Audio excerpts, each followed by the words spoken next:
Hi everyone, hope everyone is doing great. Thank you very much for joining me on the channel today. So today I want to answer a very quick question, and the question normally goes like this. People normally ask you, so if you guys say Jesus is the only way, then what about that innocent man who lives in the Amazon forest somewhere, hidden somewhere, who has never heard about Jesus? What about him? Is God going to send him to hell even though he has never heard about Jesus? Is it fair for God to send him to hell? Even though this person has never heard about Jesus, how is Jesus the only way when some people have never heard of Jesus? And it's a decent question, I guess. And I like the way David Platt answers the question. The way that's normally put is, well, what about the innocent man in the Amazon forest who never heard about Jesus? Biblically speaking, I believe that the answer to that is that the innocent man in the Amazon forest who's never heard of Jesus will go straight to heaven when they die. They will not go to hell. The innocent man is going straight to heaven. The only problem is this kind of man does not exist. There's no innocent man anywhere in the Amazon forest, anywhere in the world. There's no such person, right? People don't go to hell primarily because they reject Jesus. People go to hell primarily because they are sinners who have broken the law of God. So the primary reason why people go to hell is not because they rejected Jesus. The primary reason why people go to hell is because they have rejected God's law, because they are sinners apart from Jesus. So the Amazon man somewhere who has never heard of Jesus is a sinner who has never heard of Jesus, but he is a sinner apart from that, and therefore he stands condemned before God. Now, to be clear, I'm not saying that rejecting Jesus is not a sin. Rejecting Jesus is a sin because God commands everybody to believe in Jesus Christ. But the person who has never heard of Jesus, they're going to hell because they're a sinner apart from Jesus. The person who has also heard about Jesus but rejects Jesus, they are piling up wrath for themselves. To whom much is given, much is expected. And so the person who is a sinner already, they hear about Jesus and they reject Jesus, they are piling up wrath for themselves. Jesus talks about this in Matthew 11, where he talks about those cities that saw all the miracles he did and yet rejected him. So I'm not saying that rejecting Jesus is not a sin. It is a sin, but that is not the primary reason why all people stand condemned. The only people that can stand condemned for rejecting Jesus are the people that have heard about Jesus and rejected him. But all human beings stand condemned because they've broken God's law, period, right? Let me try and break this down a little bit through scripture, right? So in Romans 1, Paul says something that I think is very relevant to this discussion. So I'm going to read. Romans 1, chapter 18, it says what? For the wrath of God is revealed from heaven against all ungodliness and unrighteousness of men who by their unrighteousness suppress the truth. For what can be known about God is plain to them because God has shown it to them. So you say men are suppressing the truth of God. What can be known about God is plain to men because God has shown it to them. Verse 20, it says, for his invisible attributes, namely his eternal power and divine nature, have been clearly perceived ever since the creation of the world in the things that have been made, so that they are without excuse. For although they knew God, they did not honor him or give him thanks. So all men in the world know God exists. God has revealed himself to them, especially through his creation, everything that has been created. And so though they knew God, they did not give him thanks or give him honor. So they suppressed this truth of the knowledge of God. I've heard this analogy used, and I think it's really good. Think about when you're in a pool or in water and you try to push a balloon underneath the water. You try pushing it, you try to suppress it, but it always comes back up. So they try to suppress the truth of God, but they really can't suppress it. So Paul says what? They know God such that they are without an excuse, right? Every human being. So I'm not saying that atheists, when they say there's no God, they are saying it when they see Christians, oh, there's no God. But when they go back home and they're in their house, they're like, ha, ha, ha, I deceived those Christians. I told them there's no God, but I know there's no God. No, a lot of times it's self-deception.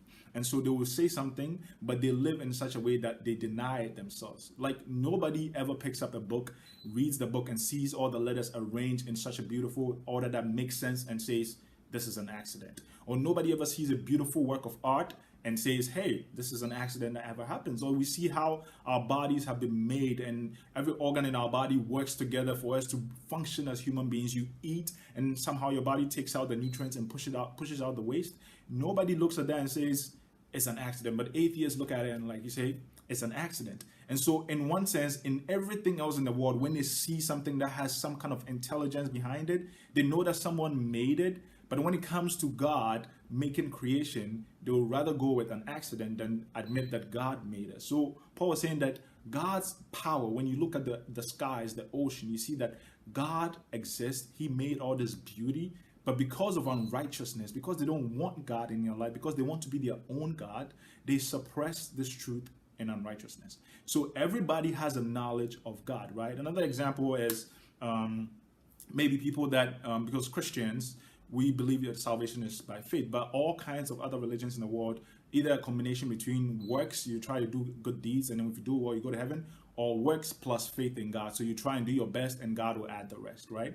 But I always ask people this question. I always ask them, like, okay, let's say a crime happened, or you're out there protesting some injustice or some murder, and then the person who perpetrated the murder is arrested, and then the judge tries him, and they find that he's guilty, and the guy says, I'm really, really sorry. And the judge says, you know, you can go scot-free. I think you're honest. Would you be okay with that? I've asked so many people these questions. I don't think anybody has ever said, I'm okay with the judge, let him go. They all look at me like I'm crazy. They're like, what? Of course he can't go scot-free. He's got to pay for it. And I'm like, okay, well, what if he's done so many great deeds in his life? He's done so much charity in his life, but this one time he committed this murder. Should they let him go scot-free because he's done so many good deeds? All of them are like, no, of course, he has to pay something for it. You can't just go like that because you committed this crime. You have to pay for it. And that's the same point that Paul is saying, that people know the truth about God because you live in such a way that when a tragedy happens on TV, you are annoyed. When a judge takes a bribe and lets guilty people go scot-free, you are annoyed. When people who are guilty, who commit crimes, are not punished, and the judge lets them go scot-free for whatever reason, you are annoyed. But you live in such a way that you assume that because I try and do good deeds, even though I've broken God's law, God will let me go scot-free because I said I'm sorry. Or God will let me go scot-free because I've done this many good deeds. If you are annoyed and you think it's unfair for a human judge to let somebody who committed a crime go scot-free because they said they are sorry, or because they've done all these good deeds, then why do you believe in a system of thought that will say that, okay, I can go scot-free because I said sorry to God, or because I did this many good deeds to offset my bad deeds? It's inconsistent. So in one sense, you are living in God's world because you react the way that God has made you to react when injustice happens. But in the other sense, you deny God because you believe God will do the very thing that you are not okay with a human judge doing. And so everybody knows God, whether the person is an atheist who denies that God exists at all, even though they see God's creation, or the person is somebody who is in a works-based kind of salvation religion where you're trying to be a good person to go to heaven. They all know these things because they act naturally in a particular way that shows that the true God exists, but they deny the true God with their mouth and what they say, right? So everybody knows God, but they suppress the truth about God, right? So there's another point that is worth noting is that everybody is a sinner before God, right? In Romans chapter 3, verse 10 to 18, Paul pulls up all these texts for the Old Testament because he's talking to the Jews, and the Jews are sitting there, and Paul is first talking to the people that are not Jews and saying how they're sinners and they need Jesus. And the Jews are sitting there, they have the law of God. They're like, you tell them. And then Paul comes to the Jews and he pulls all these texts from the Old Testament that says that no human being is good. No one seeks after God. No one does good. Everybody's heart is full of evil. From Romans chapter 3, verse 10 to 18, he pulls all these texts to prove to the Jews that you who have the law of God, you do not keep the law of God yourself. So you are the people of God because God has given you the Old Testament, but you don't keep the law yourself. You break it. You're not able to keep it. So while you look at the people that don't have the law of God and say these people are sinners, they deserve God's judgment, what about you? You are a sinner too. So every human being is a sinner before God. I remember one time I watched this documentary of this tribe on some island. Civilization has not been able to reach them. Anybody that tries to get on that island, they kill them. They blow dart poison. It's like crazy. Nobody can get on that island. I guarantee if you go there, there are people there that commit murder. There are people there that are selfish. There are people there that covet the things that belong to other people. So no matter where you go in the world, human beings are sinful. And if you are a sinner, you have broken God's law. You don't even need to have the Bible. Because God puts his law in your conscience. You don't even need to have the Bible to know that, okay, well, lying is not really good, because your conscience kind of convicts you when you lie, or taking something that belongs to somebody. Your conscience kind of convicts you. Even little children, when they're growing, watch them. When they're doing something bad, you don't have to tell them. They're looking behind. They're looking, trying to hide it when they're doing something bad, because they know consciously, God has put a conscience that they know that is wrong. And so everybody has light that God has given to them, and they've broken God's law. And God is perfect. And God is perfect, and God is going to judge perfectly. So there's nobody who is an innocent person, anywhere else. So if God was to be just and fair, he would send everyone to hell because everyone has broken his law. So we realize that evangelism is not us going and trying to tell people who don't know God about God. Evangelism is us going and trying to tell people who know God, but they are suppressing the truth of God. We're trying to expose their inconsistency so that they will stop suppressing and submit to the truth of God. I know there's this idea out there that, if somebody has not heard about Jesus, then maybe they won't go to hell because they haven't heard about Jesus to reject Jesus. I mean, this is not biblical, but just think about it logically for a second. If people who have never heard of Jesus Christ are going to heaven because they are not guilty of the sin of rejecting Jesus, then that means that the worst thing that as Christians we can do to those people is to try and go and evangelize to them. Because why would I risk telling somebody about Jesus when I know that if they don't know anything about Jesus, they are going to heaven, and now I've told them about Jesus and they rejected Jesus, now they're going to hell. I'm not really helping them. I'm not really loving them, right? The reason that we go out evangelizing to people is because people know God and they've broken the law of this God that they know, and we bring the solution. So Jesus is the solution. Jesus is the good news that we come to bring to people and say, listen, you are a creature of God. You know God exists. You're broken his law. Just look in your life. You're broken his law. But God, being so loving, has sent Jesus to die in your place, to live the perfect life that you can't live. That when you repent and you put your trust in him, that perfect righteousness is given on your account. I mean, just think about your life. Let's say if we had a device that could video all your thoughts that you had during the day, 24-hour period, and then we played all these thoughts to your family, your friends, your coworkers, all the people that you spend time with during the day. How would you feel about that? Would you be okay with that? Would we see some selfishness in your thoughts? Would we see some jealousy? Would we see some anger? Would we see some sexually immoral thoughts in your thinking? That's the thing, that God doesn't just look at our outward deeds, but he looks at our hearts. He sees everything that we think about. So you can't even be good for a day.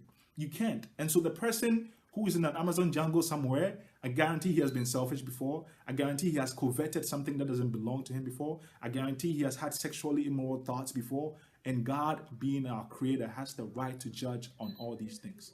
And so we're not going to tell people about Jesus so that we're not telling people about Jesus because they don't know God. But the reason we're telling people about Jesus is because they know God, and everyone stands condemned before God because we are all sinners, right?